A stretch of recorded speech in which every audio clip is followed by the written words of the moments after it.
नमस्कार दोस्तों।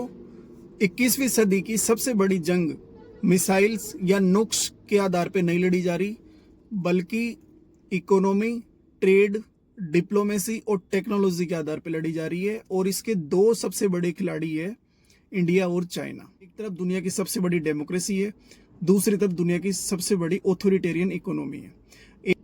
एक तरफ फ्री मार्केट सिस्टम है, दूसरी तरफ स्टेट इंटरवेंशन सिस्टम है। एक तरफ फ्रीडम है, एक तरफ कंट्रोल है। एक तरफ डेमोक्रेटिक इंस्टीट्यूशंस हैं, दूसरी तरफ नॉन डेमोक्रेटिक इंस्टीट्यूशंस हैं।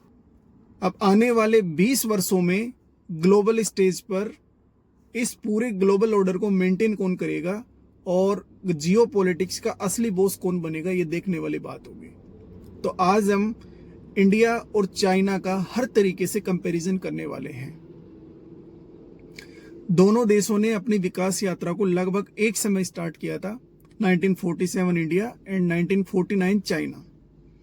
उसके बाद या उस टाइम 1958 तक भारत और चाइना के संबंध ठीक ठाक रहे और हिंदी चीनी भाई भाई जैसे नारे दिए गए।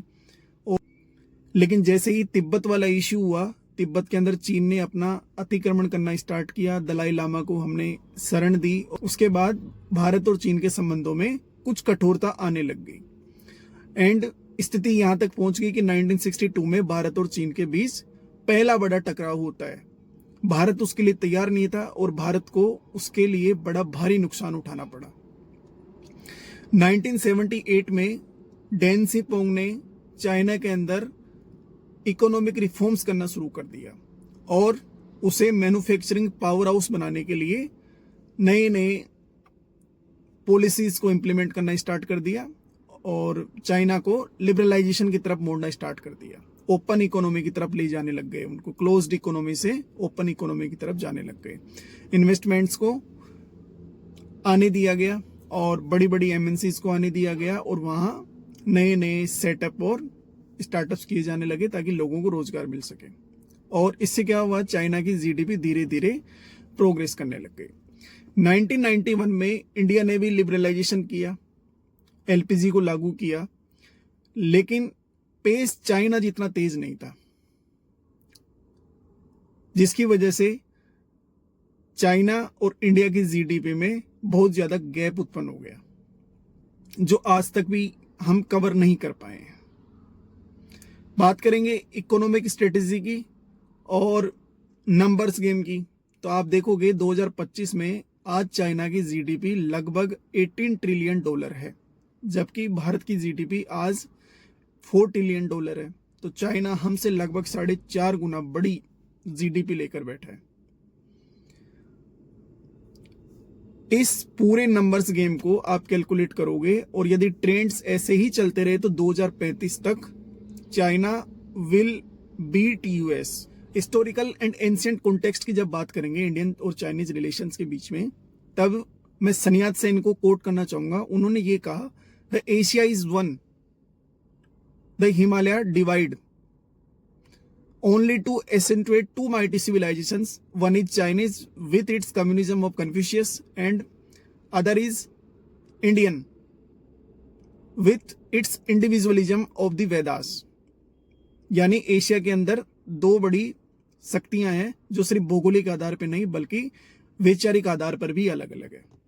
वहीं यदि आप दोनों देशों के रिलेशंस के बीच में भारत का आधिपत्य या डोमिनेंस देखना चाहते हो तो आप देखोगे, हुशी ने कोट किया, जो एक चाइनीज हिस्टोरियन है, उन्होंने ये कहा कि India dominated and conquered China culturally for 20 centuries without having send a single soldier across her border. आप इससे देख सकते हो कि भारत चाइना के साथ किस प्रकार के रिश्तों को मैनिपुलेट करना चाहता है, बनाना चाहता है, कंटेन करना चाहता है। जबकि दूसरी तरफ से जो भी एक्शंस होते हैं, या आप देखोगे 20वीं सदी में जो भी कुछ चेंजेस हुए, dramatic changes has happened between India and Chinese relations, तो वो आप सबको पता है कि किस किस तरीके से चीजों में बदलाव आया। आप यदि मिलिट्री पावर के आधार पर यदि कंपैरिजन करना चाहोगे तो आप देखोगे चाइना की अपनी एक सेना है LPA, उसमें 20 लाख एक्टिव सोल्जर्स हैं एंड नेवल एक्सपेंशन कर रखा है और बड़ी जबरदस्त मॉडर्नाइजेशन हो रखा है, रोबोटिक आर्मी भी है उनके पास, जबकि भारत के पास 14 लाख एक्टिव सोल्जर्स है। लेकिन चाइना के पास हाइपरसोनिक मिसाइल्स है, हमारे यहाँ राफेल जेट्स है, और हमने भी अपनी सेना का आधुनिकीकरण हर स्तर के आधार पर किया है। तो आने वाला समय कैसा होगा, हमें मिलिट्री की जरूरत पड़ेगी या नहीं पड़ेगी, या फिर हम अपने देशों का कंपैरिजन सेमीकंडक्टर आधार पे करेंगे, एथेनॉल पॉलिसीज के आधार पे करेंगे, या फिर हम किस प्रकार से ट्रेड को मैनिपुलेट करेंगे, ट्रेड के आधार पे जंग लड़ी जाएगी या सेना के आधार पे जंग लड़ी जाएगी, ये देखने वाली बात होगी। ट्रेड की बात कर लेते हैं। Trade, India imports more from China. आप टेक्नोलॉजी के भी आप पे देख लीजिए और सेमीकंडक्टर के आधार पे देख लीजिए, हम उनसे बहुत ज्यादा इंपोर्ट कर रहे हैं, इसलिए हमारा व्यापार घाटा बना रहता है चाइना के साथ, जिसमें चाइना ने हमें बहुत ज्यादा एक्सपोर्ट किया है। हम उतना एक्सपोर्ट अभी नहीं कर पा रहे। हमें अपनी मैन्युफैक्चरिंग कैपेसिटी को इंक्रीज करना पड़ेगा, प्रोडक्शन कैपेसिटी को इंक्रीज करना पड़ेगा। अब बात करते हैं टेक्नोलॉजी एंड इनोवेशन रेस की। दोनों देशों के बीच में चाइना ने 5G and AI and quantum computing में अपने आप बहुत जबरदस्त तरीके से प्रगति की है और लीड ले रखी है, जबकि आप देखोगे ZTE जैसी ग्लोबल कंपनीज मार्केट में एक्टिव है। भारत ने स्पेस मिशन, डिजिटल पेमेंट्स जिसको आप UPI कहते हो, इसके अंदर भारत ने लीड ले रखी है। तो देखने वाली बात होगी। जबकि सेमीकंडक्टर वाले मामले की जब हम दोनों देशों की कंपैरिजन करना चाहेंगे तो सेमीकंडक्टर के अंदर China was already in top 3 और इंडिया अभी उभरने की कोशिश कर रहा है। यदि हम बॉर्डर टेंशंस की बात करेंगे तो आपने देखा होगा डोकलाम 2017 में दोनों देशों की सेनाएं आमने सामने हो गई। वहीं 2020 में गलवान वैली क्लैश, यहां भी दोनों देशों की सेनाओं के बीच भिड़ंत हुई। एंड नया आपका LAC के ऊपर, लाइन ऑफ एक्चुअल कंट्रोल के ऊपर बार बार ऐसी स्थितियां बनती रहती है। तो अभी तक आपने देखा होगा कि बॉर्डर्स जो टेंशन्स हैं हमारे दोनों देशों के बीच में, वो इंटेंसिफाई हो सकती है कभी भी, और कभी भी युद्ध जैसी संभावनाएं बन सकती है। लेकिन ये अलग बात है, इसको आप कोल्ड पीस के नाम से इंडिकेट करोगे, जिसके अंदर दोनों देशों के बीच में कंपटीशन हाई रहेगा, लेकिन दोनों देशों के बीच में कभी भी डायरेक्ट वॉर होने की पॉसिबिलिटीज नहीं है। इसको बोलते हैं cold peace. Regional alliances got shift, Bharat Russia के साथ जा सकता है, जबकि चाइना किसी के भी साथ जा सकता है। अब बात करते हैं soft power and global influence का। चाइना के पास अपना कन्फ्यूशियस इंस्टीट्यूट है, जो लगातार उसकी कम्युनिज्म आइडियोलॉजी को एक्सपेंड करने का काम करता है।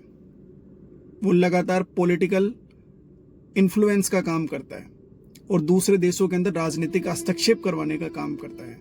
जबकि BRI, belt and road initiative program के तहत वो मैसिव इन्वेस्टमेंट लेके आ रहा है विभिन्न देशों से, और वो कर भी रहा है इन्वेस्टमेंट, जिसके बदले में वहां वो राजनीतिक गलियारों में हस्तक्षेप करने का काम करता है।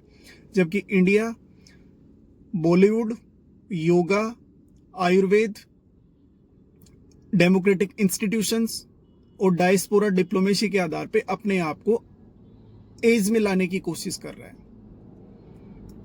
कल्चरली हेरिटेज के अंदर इंडिया के पास एज है, लेकिन इंफ्रास्ट्रक्चर के मामले में चाइना के पास एज है। और अब दोनों देशों के बीच फ्यूचर सिनेरियोज की बात करते हैं। यदि ट्रेंड्स ऐसे ही बने रहते हैं तो 2035 तक चाइना US GDP को बीट कर सकता है और नंबर 1 GDP बन सकता है। लेकिन इसकी वृद्ध जनसंख्या या फिर आप कहोगे एजिंग पॉपुलेशन और पॉलिटिकल कंट्रोल इसकी स्पीड को धीमी कर सकता है। भारत के पास यंग पॉपुलेशन है, इंग्लिश स्पीकिंग वर्कफोर्स है, लेकिन इंफ्रास्ट्रक्चर और पॉलिसी डिले चैलेंज, ये भारत के सामने कुछ समस्याएं हैं। तो आप देखोगे हमने कंपैरिजन किया इंडिया और चाइना रिलेशंस के बारे में, इंडिया और चाइना ट्रेड के बारे में, इंडिया और चाइनीज इकोनॉमी के बारे में। तो आप ये देखोगे कि 21वीं सदी में ये दोनों देश अपनी अपनी मजबूतियों और कमजोरियों के साथ आगे बढ़ रहे हैं। तो देखना ये होगा कि 21वीं सदी की इस रेस में कौन जीतता है। एक